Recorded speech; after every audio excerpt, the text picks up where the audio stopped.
So this is the Sunday recap of the previous week where I just kind of go over some stuff that I did quickly during the week, but more in depth, and just browsing the websites that I like to look at news and talking about what I like.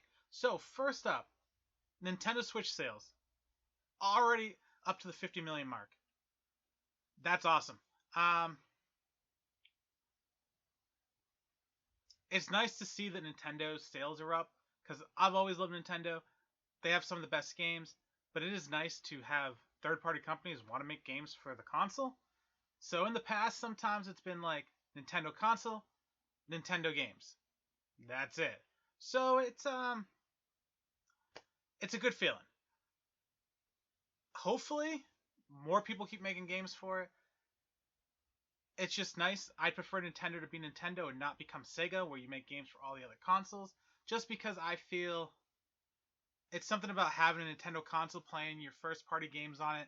They do a better job because they know the hardware because it's their hardware. So that's awesome. The Wii U wasn't a bad console. So it's unfortunately the Wii U looked so bad and gets such a bad rep when I enjoyed it. The games that they had on it were great. Granted, all the games they had on that were great are now Switch games, so now I have really no reason to play my Wii U, other than certain games like Nintendo Land. Awesome game. I kind of wish they'd bring it over to the Switch. I get it.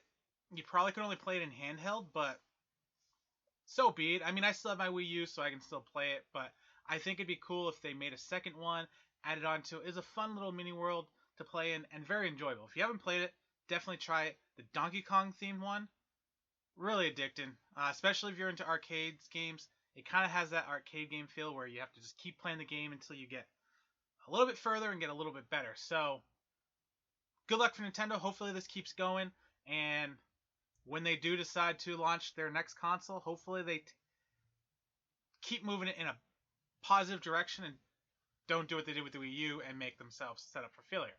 So, yeah, let's hope that they learn from that and they don't do that. Super Switch, that's what we're looking for. All right, next, the Mario movie is apparently still moving well, and they're looking for a 2022. 2022, yeah, 2022 sounds so weird to say. Release date. I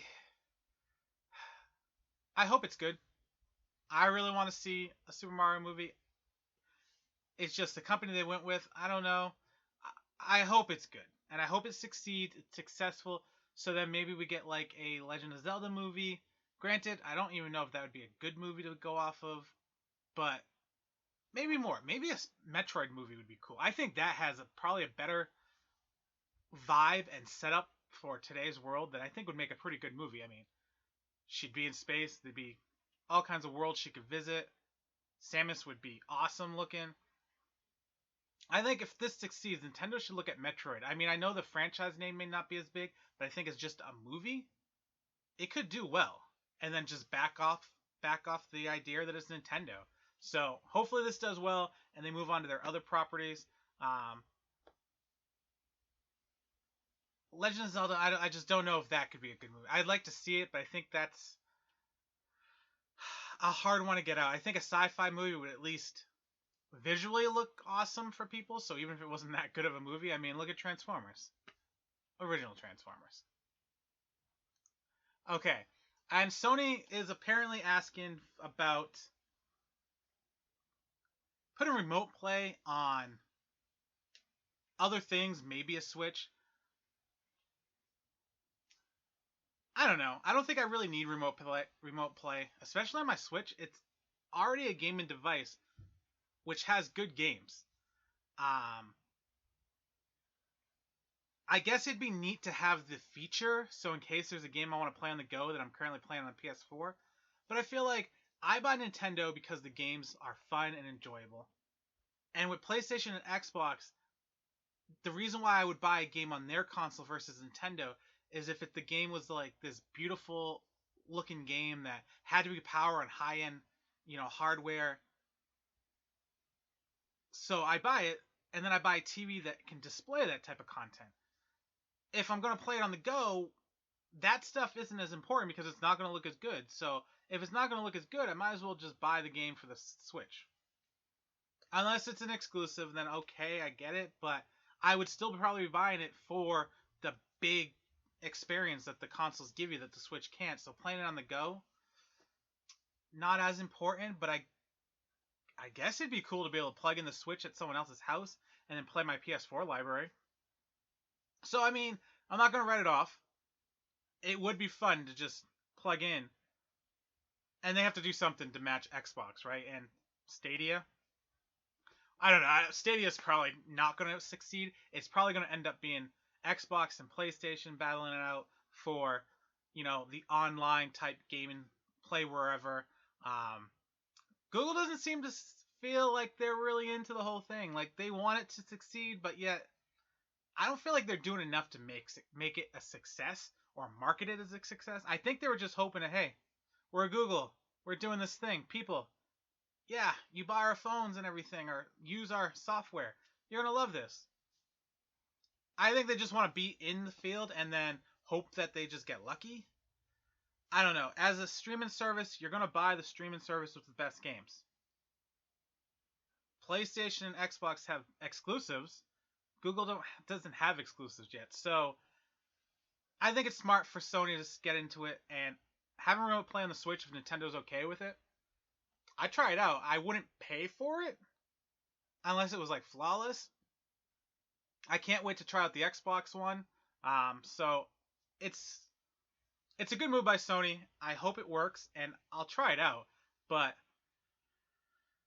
I don't think I'd pay for it. If I'm just gonna play a game on the go, I'll just bring my Switch. I already own it, so I don't gotta pay any more fees, and it has great games. So yeah, I guess. I hope it succeeds though. Okay, so apparently Legend of Zelda. Luigi's Mansion 3 is already doing better than Dark Moon. Thankfully, Dark Moon, I'm not going to say Dark Moon was a horrible game, but I will say that it got old quick. I liked how the first Luigi's Mansion, you kind of went around, and it felt like you were walking around the mansion. Luigi's Mansion Dark Moon felt like I was playing a level, and then I had to start over and play a new level. It really just kept taking me out of the game, and I'm like, just stop talking to me all these things. Just get me to the next thing. I know. Just tell me quick. Let me walk around and enjoy and ghost hunt. This more felt like I was playing one individual ghost at a time, and it really took me out of the game. So I'm glad it didn't feel like a stage for the new one. I'm glad it felt more like first one, I guess you could say. Um, so I'm glad it's doing well. So hopefully we get more or downloadable content to add more things. Uh, yeah, good for Nintendo. I really like the Luigi's Mansion series. The first time I played the Luigi's Mansion, I didn't like it. About a year later, my friends saw it. They wanted to see what it was, and then got back into it. I was like, wow, I'm glad I tried this game out again. So it's nice that Nintendo will make new properties based off of properties you know. So would this be a success if it was just like, hey, it's a ghost hunting game with these new characters no one knows? Probably not. Luigi kind of ties it into Mario, and then, now it's a Mario game. So, good for Nintendo. Hopefully it keeps working. Now, Nintendo Switch. This isn't an all Nintendo podcast, don't worry. Well, there's a lot of Nintendo, but we'll speak about that later. They have a lot of subscribers, and a lot of subscribers aren't resubscribing. I am probably not going to resubscribe. I don't play enough online Switch games for it to matter. And I originally bought the service so I could play the Nintendo Online games, Super Nintendo, and then when Super Nintendo came out, they were like, yeah, we're not going to do monthly games anymore. Okay. So I played all the other games. I kind of want a new game every once in a while instead of dropping them all at once. I don't know, it just makes that in-between time period feel like I'm not getting any use out of the service. I think they should definitely go back to being monthly games. Just so every month feels like you have a good service. At this point, I probably would sign up for a 1 month subscription every 3 or 4 months and just play that games for those months and then drop back. I think they're just hurting themselves. They need to offer, if they want us to play for it. There's not a lot of online games that I really care about. There's not a lot of bonus stuff to go monthly that make me be like, oh, I need Nintendo Online service. They kind of took that away. When I was getting 3 new NES games every month, it was like, all right, let's hope for a good game this month. I'll play it, enjoy it, try something new. Now it's like, yeah, I'm probably not going to resubscribe. Hopefully that causes Nintendo. Hopefully there's enough people that do not resubscribe and they see that and kind of change what they're looking to do and start releasing, a couple new NES or Super NES games a month. And then maybe every other month a, bigger game like an N64 game or something like that. Or start putting on some Wii games. Something along those lines. Just to make it feel like the service is worth a monthly fee. Instead of just being like, alright, granted it's cheap. I will say it is cheap. But it's still, you're paying for it.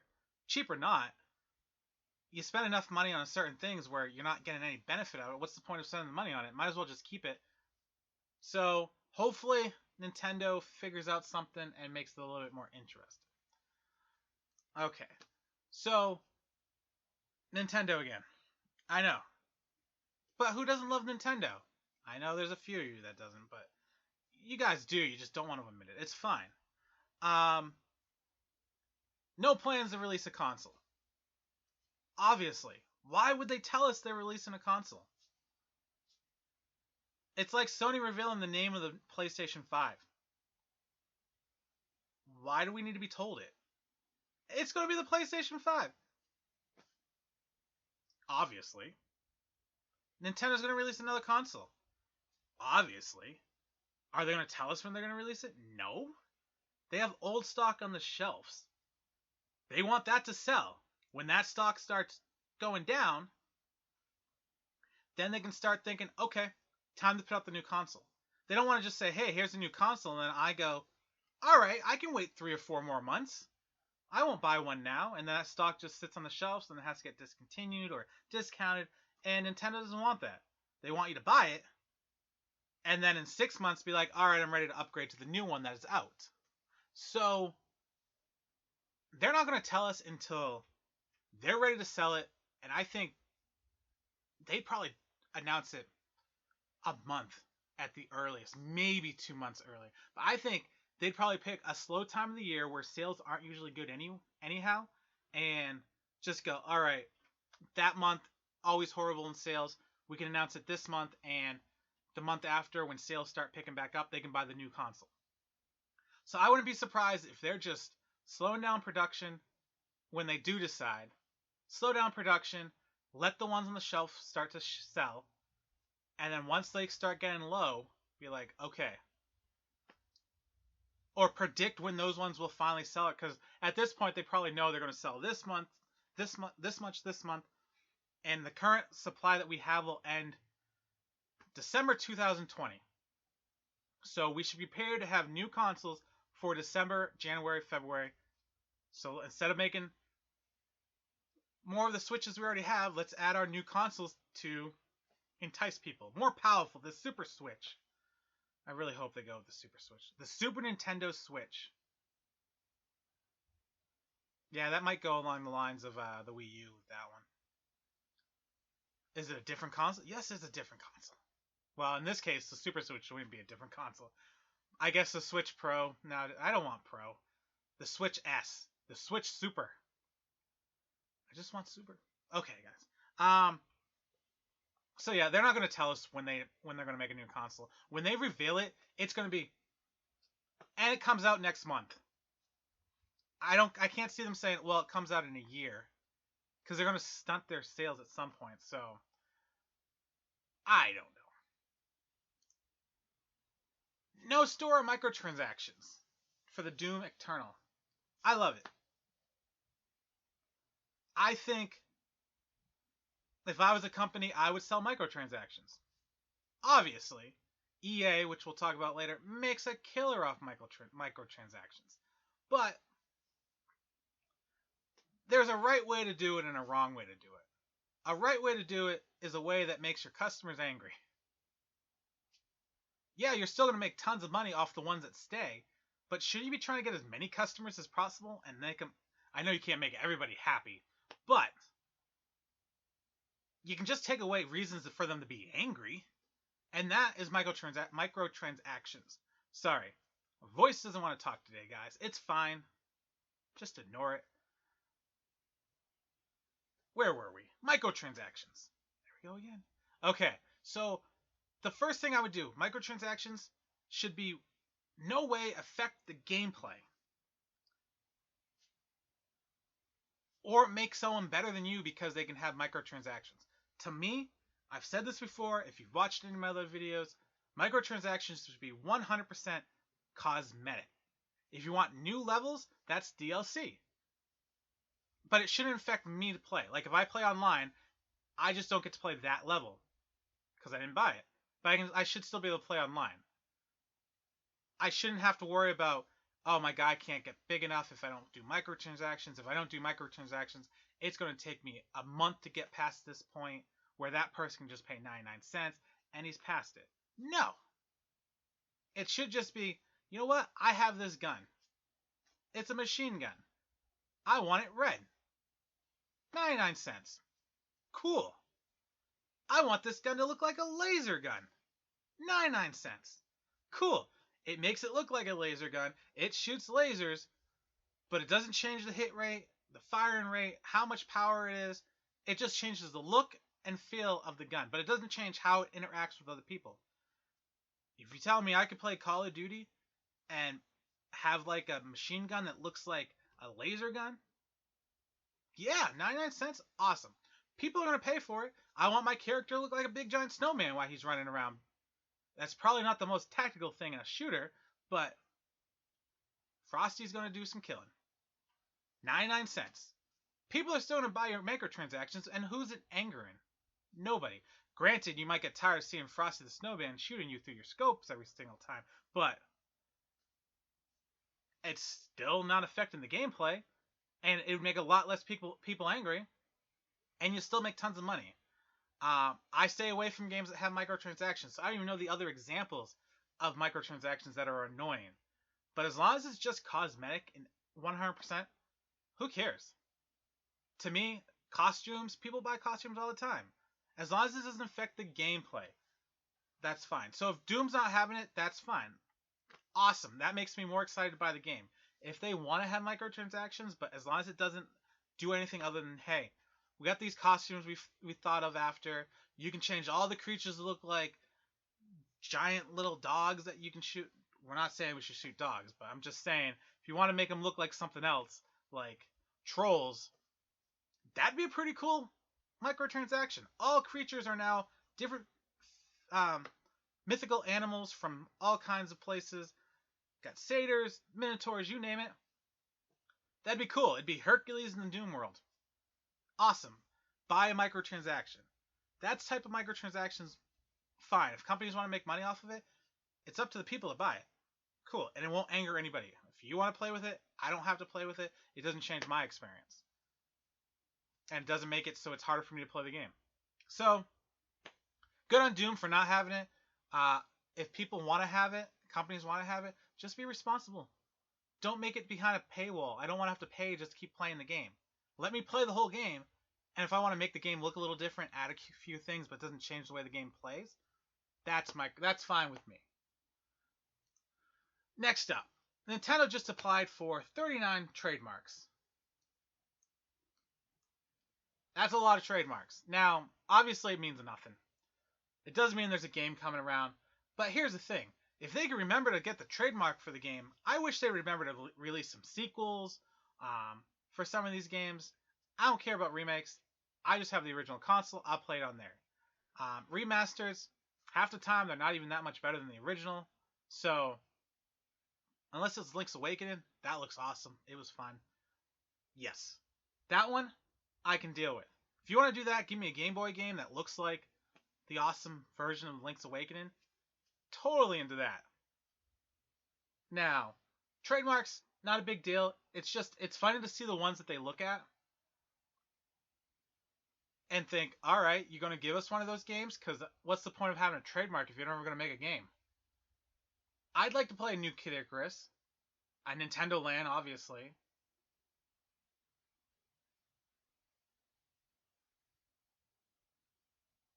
Super Mario Sunshine. I think it'd be cool if we had a second one. I think that'd be cool for Nintendo to go back and start making sequels to some of their other games instead of just new Mario worlds. Odyssey was great, but a Super Mario 64 2 back in the castle, time for repaint. Yeah, that'd be awesome. Super Mario Sunshine 2 back to the island. Come on, Nintendo, get on that. People will buy it. I mean, they sold 16 million of Odyssey. I mean, Odyssey was great. Doesn't mean the next one will be just as great, but there's hopes. So it's cool Nintendo's remembering these games. It's kind of be cooler if they made these games. E3 trying to reimagine their experience to make it so people are happy about it after last year's debacle. I've never been to an E3. I would like to go to one, but every time I see the videos, it just seems too packed. Where I can just watch the Nintendo Direct at home, the trailers at home. It's one of those things. It'd be cool to go to if it wasn't overpacked, and it'd just be like a cool little party, which it's not from the views that I see. So it's like, what's the point? In the old days, yeah, you get to see the things firsthand. Now you can see it all online. So I think E3 needs to make it more of like a convention where Nintendo, Sony release things, you get hands-on demos, but a limited number of people can go. So that way, or at least everything is time framed. You can walk around and do things, but the actual demos you have to sign up for a block, so you're not waiting in line. Because I don't want to wait in line, and I see those lines sometimes when people are blogging about it, and it's like, nope, not for me. Moving on. Okay, almost done. I think we're gonna go for a 30-minute video today. I don't want to go too long. I mean, it is Super Bowl Sunday. It is Sunday. Yeah, Super Bowl Sunday. Okay, Nintendo's mobile games. Wow, I didn't think I'd see the day where Mario themed games are worse than their other games. So Dr. Mario World, 4.8 million. Super Mario Run, 76 million. I love the first level. I didn't think it was worth $10. So I didn't pay for the $10. I can see that's why they're down. Mario Kart, 86 million. I'm not even going to try to pronounce the other one. I will go with it. Dragalia Lost, 123 million. Animal Crossing, 131. And Fire Emblem Heroes, 656 million. Wow. I've never played a Fire Emblem game, so to me that's just amazing. A game that I've never played for Nintendo is so huge. So good for them. Um, from what I hear, Nintendo's microtransactions on the mobile isn't fun. I can't really speak about that. I'm okay with them making tons of money if it helps them direct it towards their console platforms and not make them think about we should try like just ditch console and make mobile. I hope it stays separate, but just helps them make the other games better to entice them to make more mobile games. And I hope that they fix the whole microtransaction because Mario Kart, nope, not for me. So that's crazy. Good for Nintendo. I just hope that doesn't lead them to like microtransaction their games on their home consoles because nothing like seeing dollar signs make you do stuff. Okay, Pokemon Home. Speaking of spending money, I mean, you're a video game, you always have to spend money. But Pokemon Home, $16 for a 12-month, not bad. I mean, it's less than $2 a month. And it gives you 6,000 Pokemon to deposit, 10 Pokemon to place in their Wonder Box, 3 Pokemon that can be placed at the GTS, room trades, judge functions. Okay, I'm not a big enough Pokemon fan, so I'd probably just do the free. But $16 for a year isn't bad. I just hope this doesn't come to things to come where the Pokemon company is like, all right, let's start doing even more services for the Pokemon. Make it so Pokemon becomes its own service. Imagine if Pokemon was like WoW. where you went around, capture Pokemons, have dungeon things to do. Every month there's a new like gym tournament to go through, and you can play against other people, and you paid $8 a month or something like that. You know, that doesn't sound like a bad idea actually. Um, I don't know how long you'd want to play the game for, but it'd be cool to have new tournaments every month where you can play against other people, win badges, and try to become the Pokemon Master of that month and switch out and you pay a fee. I mean, I guess it's not a bad idea. Let's not give Pokemon any ideas. Sorry. Um, it's not bad. If I was a big fan of Pokemon, I'd probably want some type of service like this. I don't know if $10 a year probably would have been a better price, but I'm just cheap. That's how you afford video games that you keep around forever. You're just cheap. You buy them when they're cheap, play them and enjoy them. $16 for a year. I think I would try the free one as long as possible before I have to go on. I feel like this is one of those things when you get to the third Switch Pokemon game or fourth, then three down the line, and you have tons and tons of Pokemon that you want to do stuff with. Yeah, this is probably worth it. I'm not sure how much it's worth it now, but for a big Pokemon fan, like if this was something to do with Legend of Zelda, I'd be like, yep, okay, $16 a year, that's not a bad idea. It gives me all these cool features. So let's see where it goes. Atari. They're always in the news lately. It's not always a good thing. I mean, why not? Atari Hotel? I mean, that's capitalizing on nostalgia right there. Woo! I'd stay there. I wouldn't go out of my way to stay there. But if I was going somewhere and there was an Atari Hotel and it was the same price as a regular hotel, why not?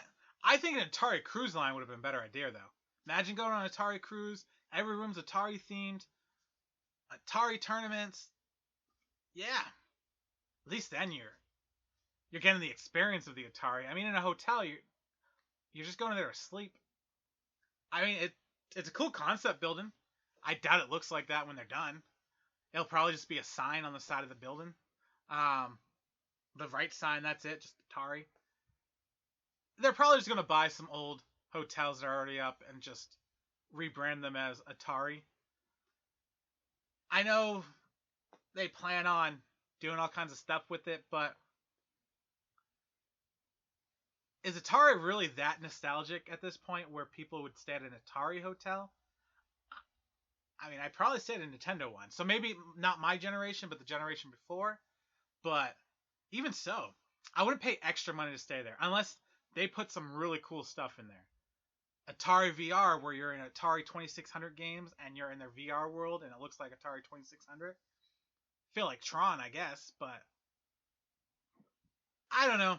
I feel like the company that owns the Atari brand now is really just trying to throw stuff at the wall and go,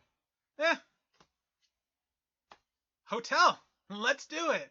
Hoping that they make money and the investment of buying the name is worth it. The Atari VCS is coming out soon. I don't think it's worth the $3 something that you're looking to spend on it. I'll probably just gonna wait until August when the price is probably half. Just joking. July. At one point, I think it's not gonna do well, and I think if they overmade it, there'll be plenty to buy at a cheaper price. I'll just wait until then. If not, I don't miss out on anything. If it succeeds, then awesome. Another console succeeding means more ways to make games, more ideas on the table. Guess we'll find out. So, moving on. So, Metroid. I already speak about them about making a movie. Hopefully they make a movie. That'd be cool. But apparently they're still hiring art directors for 4. I don't think we're going to Metroid Prime 4 for a long time. I think we're probably 3 years out from Metroid Prime. I know nothing about video game production. But that doesn't sound like a good idea anytime soon. Maybe a year and a half from now, but I doubt it.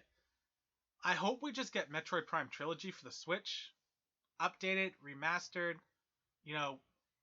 overhaul that game to look like it just came out today.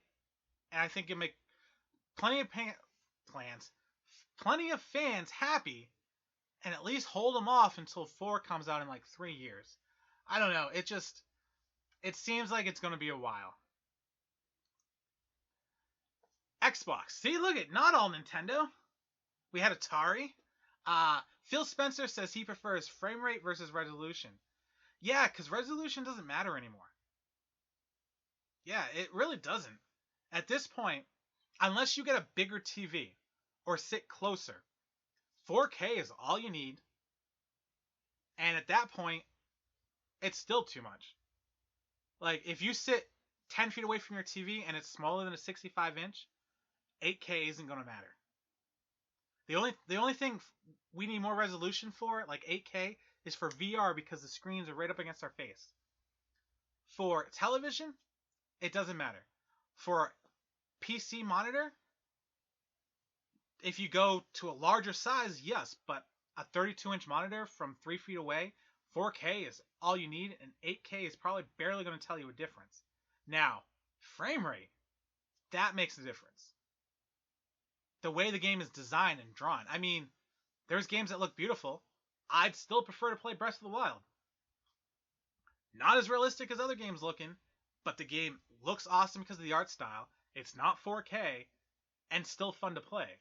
So yeah, resolution isn't like, oh, it's 8K. 8K doesn't make it better. How well do they draw the game out? How well is everything detailed? Yeah, resolution makes it look sharper, but you can only see those dots from so far away until it looks the same. 8K isn't what looks better when you see an 8K TV. If it's a 55, 65 inch and you're sitting 10 to 12 feet away. No, it's the new processes they put inside to make the colors look better. Or the content that's on it. 4K looks beautiful. We don't need more 4K. We need higher frame rates, more detail in the way they draw the things and how powerful it can handle that, not resolution. So I agree with him. I prefer a game that feels like I'm moving around. Now, for VR, let's keep going. Let's just go to like 28K and call it a day. Okay. That's it. Look at that. Barely over the 30 mark. That's where I kind of wanted to be for the first one. Thank you, everybody, for watching and listening. This will be up on my podcast, Video Game Archives, tonight, Sunday, the same time as this video. So you can check me out on YouTube at the Video Game Archives and at the Game and Byte YouTube channel. The Game and Byte just has the podcast and the weekly news segments, and the Video Game Archives has this as well, but also has anything else that I do, pickups, video game stores, arcades, places, anything video game related. So check me out on there, and the Video Game Archives, the podcast, the Game and Byte will be on there. All right, everybody, have a good night, keep on gaming, and I'll see you next time.